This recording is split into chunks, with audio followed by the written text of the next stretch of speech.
Quantum fabrication mission की शुरुआत हुई। क्वांटम टेक्नोलॉजी, खासकर क्वांटम कंप्यूटिंग या क्वांटम कम्युनिकेशंस या क्वांटम सेंसिंग आगे आने वाले वर्षों में एक महत्वपूर्ण भूमिका अदा करेंगे। क्वांटम कंप्यूटिंग जो है वो कंप्यूटिंग के क्षेत्र में एक तरह से क्रांति लाएगी।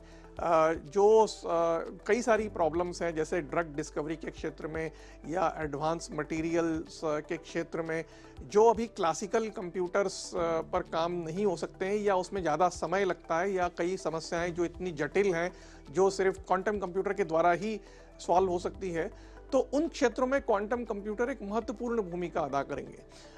उसी तरीके से क्वांटम कम्युनिकेशन भी एक सिक्योर कम्युनिकेशन प्रोवाइड करने के लिए भी एक महत्वपूर्ण भूमिका अदा करेंगे। इसके अलावा स्पेस सेक्टर में प्राइवेट कंपनी स्काई रूट की एंट्री हुई, जिसने पहला प्राइवेट स्पेस रॉकेट विक्रम-1 भारत को दिया। और साल के आखिरी महीने यानी कि दिसंबर में इसरो ने अपने सबसे भारी रॉकेट LVM-3 का छठा ऑपरेशनल लॉन्च किया।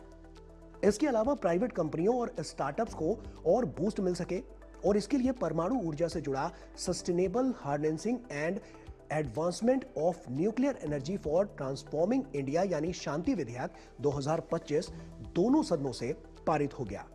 इसके अलावा ताजा रेटिंग्स के अनुसार आर्टिफिशियल इंटेलिजेंस में भी भारत का कद लगातार बढ़ रहा है, और भारत बड़े बड़े देशों को पीछे छोड़कर पूरी दुनिया में एआई के क्षेत्र में अब अमेरिका, चीन के बाद तीसरे नंबर पर आ गया है, जो कि भारत की उभरती टेक्नोलॉजी को और मजबूत बना रहा है।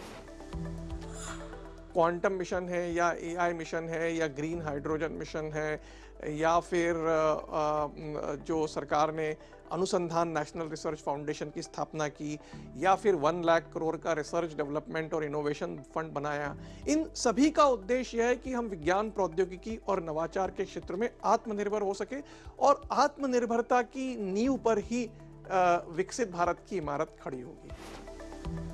कुल मिलाकर साल 2025 भारत के लिए साइंस और टेक्नोलॉजी का टर्निंग पॉइंट साबित हुआ। अंतरिक्ष से लेकर आर्टिफिशियल इंटेलिजेंस तक, क्वांटम रिसर्च से लेकर ग्रीन टेक्नोलॉजी तक, भारत ने न सिर्फ तेजी के साथ कदम बढ़ाए बल्कि दुनिया को दिशा भी दिखाई।